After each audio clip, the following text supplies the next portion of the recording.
It is very interesting to see some of BibleOrTraditions videos. From now on, if you happen to hear me say guessworkor-traditions, you know that I'm actually talking about BibleOrTraditions. And as I looked over some of his videos, it just amazes me the guesswork he uses and the undocumented implications that he makes.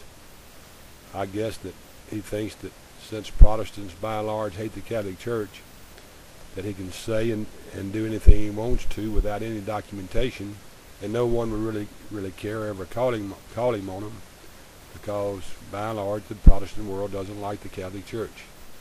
So he thinks he can just say anything he wants to about them. And pretty much he's right, because very many Protestants have the backbone to tell him he's wrong, or to call him on the inaccuracies that he presents in his videos, the undocumented images that he poses, and the obvious mistakes that he makes. One of the things he tries to point out in several of his videos comes from the book of Revelation, out of chapter 17, verse 4, when he talks about there, the woman was clothed in purple and scarlet and adorned with gold and precious stones and pearls, living in her hand a gold cup full of abominations and unclean things of the earth. The verse 6 says this: "And I saw the woman drunk with the blood of the saints and the blood of the witness of Jesus, and when I saw her I wondered greatly." Of course, John is talking about the persecution of the saints during the last times, and how they had been killed during this tribulation period that people believe are coming upon the earth. And BibleOrTraditions in several of his videos quotes this verse where this persecution of the saints is taking place in the end times. In fact, that's what he's about, is end time prophecy, counterfeit end time prophecy, but still end time prophecy. And that's what he knows, and I know, and everybody else knows, that is taking place. John is talking about the persecution of the saints during the tribulation period, during the last times. But yet when he mentions this verse, for some reason or another, he goes back to the Inquisitions, as though that is the persecution that the book of Revelation is talking about. So apparently to BibleOrTraditions, the world ended hundreds of years ago. We just don't know it yet. I suppose we must be on a living hell here on earth or something, because the Inquisitions took place hundreds of years ago, but yet we're still going on, and the book of Revelation is talking about the persecution of the saints during the time of John the Apostle.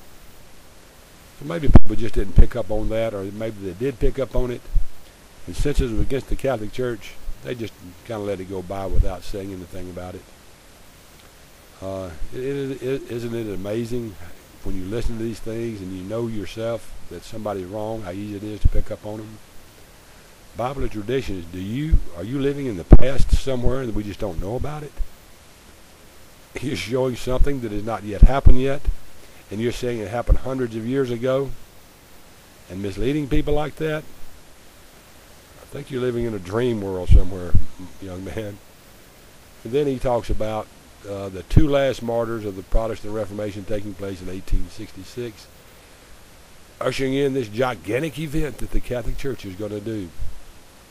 But yet he doesn't tell us the names of these two last martyrs. He doesn't tell us where he got this information from.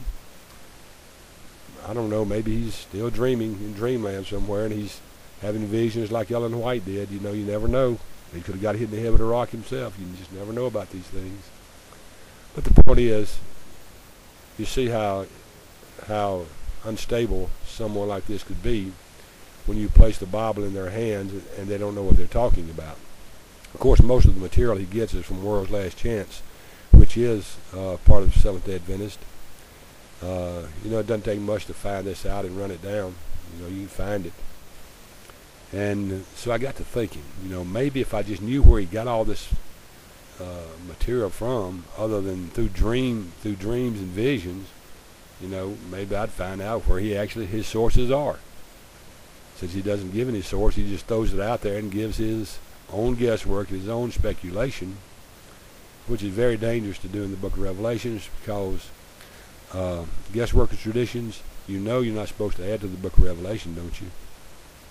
Or did you not read that far over yet? You seem to have stopped at verse 17, and you didn't go over to verse 19, where it is showing that Jesus has already defeated this system for us, and he's King of Kings and Lord of Lords.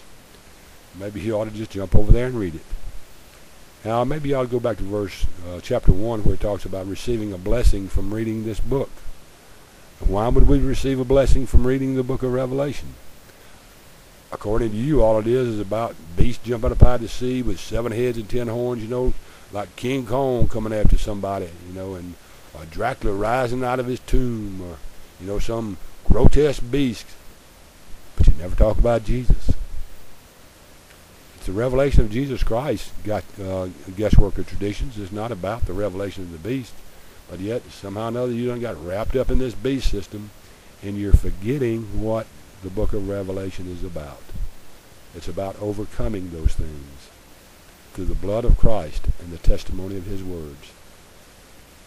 He who overcomes, he who overcomes. And how do I know that he overcame? Because he's still King of Kings and Lord of Lords.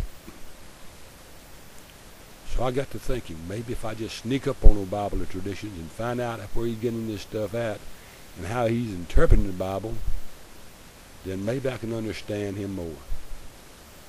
So I put on my disguise. I put on my camouflage.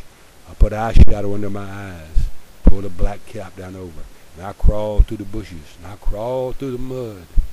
It rained. It thundered. And it was lightning. Kind of like the book of Revelation, all that thunder and lightning and stuff.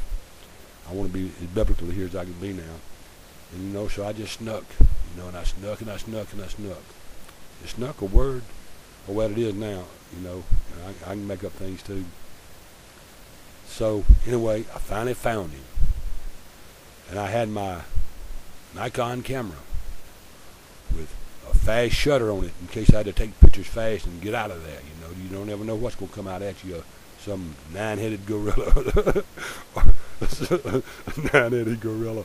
Something will come out at you, with his imagination. Excuse me for laughing there, but anyway. So anyway, I snuck up. I found it. And there he was at his computer, interpreting the Bible. And I took a picture just to show everybody how he interprets the Bible, so you will know where he gets his guesswork and his speculation from. And here it is. Now that you've seen where he gets his work from, here's what you need to do with it.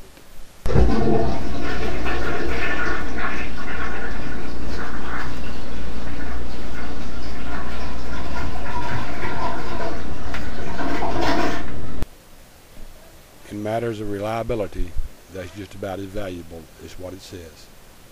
Until next time, this has been Golly saying, God bless.